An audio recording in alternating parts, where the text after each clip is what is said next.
Mandi wajib setelah ihtilam. Bismillahirrahmanirrahim. Assalamualaikum warahmatullahi wabarakatuh. Anak-anak, hari ini kita bertemu lagi dalam mata pelajaran fikih untuk kelas 4 bersama dengan Bu Rina untuk melanjutkan materi yang kemarin. Baik anak-anak, sudah dipersiapkan nggih buku fikihnya, buku paketnya. Kalau untuk materi kemarin kita sudah mempelajari tentang mandi wajib setelah haid, itu bagi perempuan. Nah, kita lanjutkan hari ini seperti janji Bu Rina kemarin, kita akan mempelajari tentang mandi wajib setelah ihtilam. Itu ya, bab untuk materi fikih hari ini. Baik anak-anak, mengingat kembali kemarin perempuan setelah selesai haid maka dia dikatakan junub, maka dia harus bersuci. Bagaimana cara bersucinya? Dengan melaksanakan mandi wajib. Nah, di sini kita akan mempelajari nanti tentang hadas besarnya untuk orang laki-laki. Baik anak-anak, seperti yang sudah kita ketahui, Islam mengajarkan tentang kebersihan dan kesucian, nggih. An-nadzafatu minal iman. Sebagian dari kebersihan adalah sebagian dari iman. Maka dari itu sudah sangat penting kita membicarakan tentang kebersihan dan kesucian dalam rangka untuk kita bisa melaksanakan ibadah dengan sempurna. Baik, untuk selanjutnya, untuk mandi wajib setelah ihtilam itu biasanya dilakukan atau dialami oleh orang laki-laki. Kalau kemarin Bu Rina sudah menjelaskan, seorang perempuan dikatakan berhadas besar, itu salah satunya adalah ketika mengalami haid. Nah, untuk orang laki-laki yaitu dikatakan berhadas besar itu ketika dia mengalami ihtilam. Apa toh itu ihtilam? Ya, ihtilam atau kemarin kita bisa menyebutnya dengan mimpi basah. Nah, itu nanti cara mensucikannya adalah dengan melaksanakan mandi wajib. Sebelum kita melanjutkan materi ke masalah mandi wajibnya, kita akan mempelajari dulu apa toh yang dimaksud dengan ihtilam itu. Ya, coba dilihat ya, ini papannya. Ihtilam atau kata lain adalah mimpi basah. Apa ihtilam itu pengertiannya? Pengertian dari ihtilam adalah keluarnya cairan atau air mani saat tidur yang dialami oleh laki-laki. Sekali lagi, ihtilam adalah keluarnya cairan atau air mani saat tidur yang dialami oleh laki-laki. Baik, coba anak-anak kalian juga menyiapkan bukunya nggih, buku paket fikih kelas 4. Anak-anak perlu mengetahui bahwa ihtilam itu adalah sesuatu yang alamiah terjadi bagi laki-laki. Nanti semua anak laki-laki pasti akan mengalaminya. Jadi gak perlu takut ketika nanti kalian suatu saat, entah itu kelas 5, kelas 6 atau bahkan nanti sudah lulus dari MI, sudah di SMP atau sudah di pondok, terus mengalami ihtilam, kalian harus tahu apa yang harus kalian lakukan setelah mengalami ihtilam. Coba sekarang kita buka nggih untuk buku paket fikihnya halaman 68.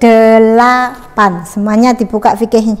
Nah, ini kita tadi sudah mempelajari tentang pengertian dari ihtilam. Sekarang kita lanjut untuk mandi wajib. Nah, mandi wajib.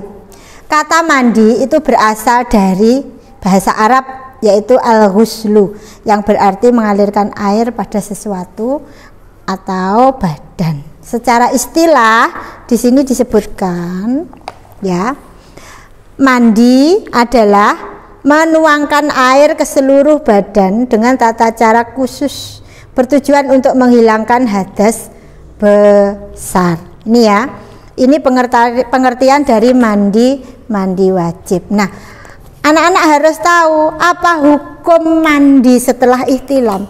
Hukum mandi setelah ihtilam itu adalah wajib. Kenapa? Tanpa mandi wajib kalian tidak akan bisa melaksanakan ibadah, ya, karena kalian dalam keadaan berhadas besar. Nih ya.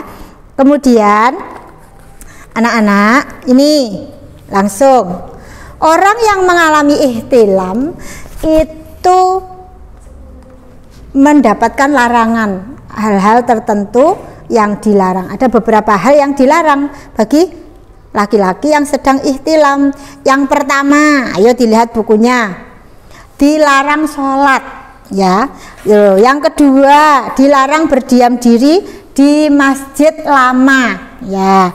Terus dilarang tawaf di Ka'bah. Yang keempat, dilarang membaca Al-Quran. Yang kelima, dilarang menyentuh atau membawa mushaf. Hal-hal yang dilarang itu tadi akan tidak berlaku lagi jika laki-laki yang ihtilam tersebut sudah melaksanakan mandi besar atau mandi wajib. Nah, anak-anak, laki-laki yang ihtilam yang belum mandi wajib itu juga diperbolehkan melakukan beberapa hal. Yang pertama, diperbolehkan zikir kepada Allah. Yang kedua, diperbolehkan ihram dan wukuf di padang Arafah. Yang ketiga, diperbolehkan berdoa kepada Allah. Yang keempat, diperbolehkan belajar ilmu agama. Yang kelima, diperbolehkan mendengarkan ceramah atau bacaan Al-Quran, jadi mendengarkan saja boleh. Yang keenam, diperbolehkan menyampaikan kajian dan kegiatan lain yang tidak dilarang.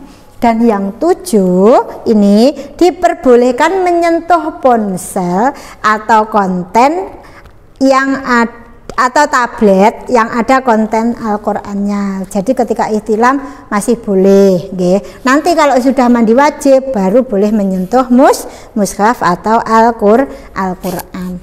Lah terus Bu, kalau setelah ihtilam kita kan mandinya wajib, mandi besar. Bagaimana caranya? Nah, ini kita akan mempelajari lebih lanjut. Nih, halaman 76. Bagaimana tata cara mandi wajib bagi laki-laki yang ihtilam? Nih anak-anak, mandi wajib setelah ihtilam itu pada dasarnya sama dengan mandi wajib setelah haid bagi perempuan yang kemarin sudah Burina terangkan, ya. Yang di sini penekanannya adalah yang terpenting dari mandi wajib terpenuhinya rukun dan sunnah mandi. Kemarin juga sudah Burina sebutkan apa sunnah mandi wajib, ya. Kok sunnah, maaf Burina keliru. Apa rukun mandi wajib? Nah, ini rukun mandi wajib itu kemarin masih ingat toh, ada dua. Yang pertama niat, yang kedua meratakan air ke seluruh tubuh. Itu rukun, tidak boleh ditinggal. Yang pertama, sekali lagi ya, rukun mandi wajib yang pertama ada niat, dan yang kedua meratakan air ke seluruh tubuh, ya. Nah, terus di sini kita akan ini bagaimana Bu cara mempraktekannya. Di buku sudah dijelaskan sangat komplit, halaman 77. Ini Burina terangkan sekalian bagaimana praktek mandi wajib bagi laki-laki setelah ihtilam supaya nanti kamu tidak bingung. Yang pertama, saat masuk ke kamar mandi kamu mengambil air kemudian membasuh tangan sebanyak 3 kali terlebih dahulu, ya. Cuci tangan dulu sebanyak 3 kali. Yang kedua, membersihkan semua najis yang kotoran yang ada. Nah, itu dibersihkan terlebih dahulu. Kemudian yang ketiga, berwudu seperti kita berwudu ketika mau sholat. Yang keempat, mengguyur bagian kepala hingga 3 kali, ya. Berapa? 3 kali. Bersamaan ini kita mengucapkan niatnya, oke ya. Yang kelima, menyiram anggota badan sebelah kanan hingga 3 kali, kemudian siram anggota badan bagian kiri sebanyak 3 kali. Jadi kita mendahulukan dulu bagian kanan, kemudian baru bagian kiri dari badan kita. Yang keenam, ini menggosok bagian tubuh sebanyak 3 kali pada bagian depan, belakang, menyela-nyela rambut serta jenggot. Kalau anak laki-laki, orang laki-laki biasanya ada jenggotnya. Ya, itu. Yang ketujuh atau yang terakhir, hindarkan tangan menyentuh kemaluan. Kenapa? Kalau nanti jika kamu menyentuh atau tidak sengaja menyentuh kemaluan, maka kamu harus berwudu lagi karena wudunya batal. Jadi kamu harus mengulangi wudu supaya sempurna, kemudian nanti baru bisa melaksanakan ibadah. Itu ya anak-anak. Untuk anak laki-laki sudah dengarkan dengan baik, disimak dengan baik, karena itu nanti akan kalian alami loh ya, akan kalian alami entah itu waktunya, ya. Kemudian untuk materi dari mandi wajib setelah ihtilam itu sudah cukup jelas. Nanti Bu Rina pengen kalian juga membaca lebih rinci lagi, terus kemudian menyimak videonya Bu Rina ini tidak hanya 1 kali, bisa 2 kali, bisa berkali-kali supaya benar-benar paham. Nah, itu saja ya anak-anak nggih untuk materi. Nanti tugasnya akan Bu Rina share lewat WA di tugas selanjutnya setelah itu ya. Setelah kalian melihat video ini nanti akan ada tugas yang Bu Rina tulis, jadi dilihat kemudian nanti mengerjakan. Baik, mungkin itu saja materi fikih hari ini. Kita akan berjumpa lagi minggu depan atau minggu yang akan datang dengan materi lain, tetap di fikih. Akhirul kalam, wassalamualaikum warahmatullahi wabarakatuh.